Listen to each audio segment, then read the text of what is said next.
Isang pinagpalang araw sa inyong lahat, tayo po ay magninilay sa salita ng Diyos, ang pinagmumulan ng awa at tawa ng ating buhay, ang salitawa. Minsan, nang dahil sa kagalingan natin, nang dahil sa tayo ay marunong o kaya naman ay talentado, tumataas ang tingin natin sa ating sarili, na para bang palagay natin, kaya natin ng lahat, kawalaman ng ating katalinuhan, karunungan, at ng ating pagka masikap at talentado. Tinuturuan tayo ng ating pagbasa ngayon, lalong-lalo na ng Ebanghelyo, ng tamang pag-uugali sa harap ng Diyos. Sa ating Ebanghelyo ngayon, narinig natin na sina Pedro ay nangisda at magdimag silang nangisda, subalit wala silang huli. At bigla na lang pong lumapit si Jesus at sinabi sa kanila, "Pumaroon kayo at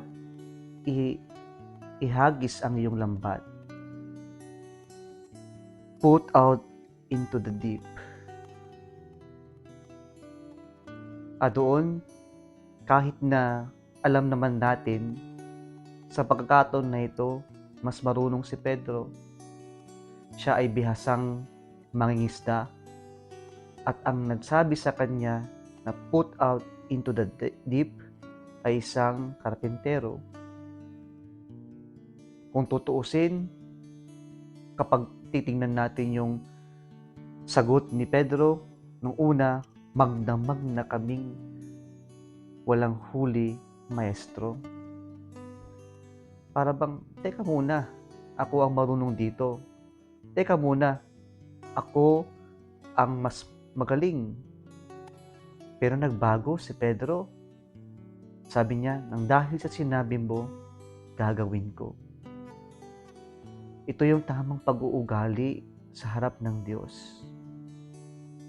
Sa harap ng Diyos, ang kailangan lang naman natin ay magpakumbaba at sunundin kung ano man ang ipinapagawa ng Diyos, sapagkat alam ng Diyos kung ano ang mas makakabuti sa atin, sapagkat alam ng Diyos kung ano ang mas maganda para sa atin.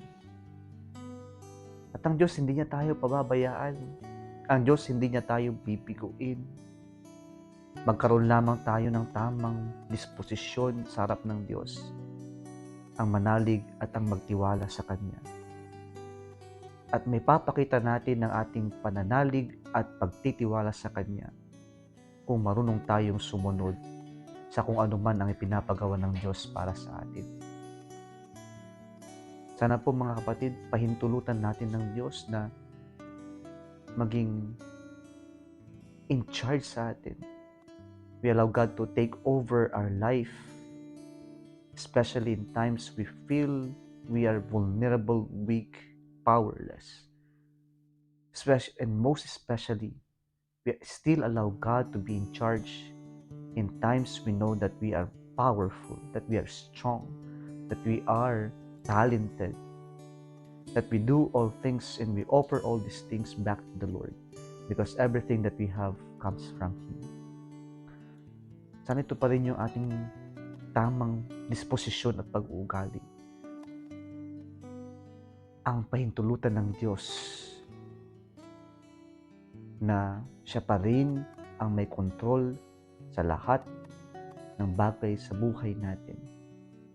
At makakasiguro tayo, gaya ng karanasan nila Pedro, mapapawaw na lang tayo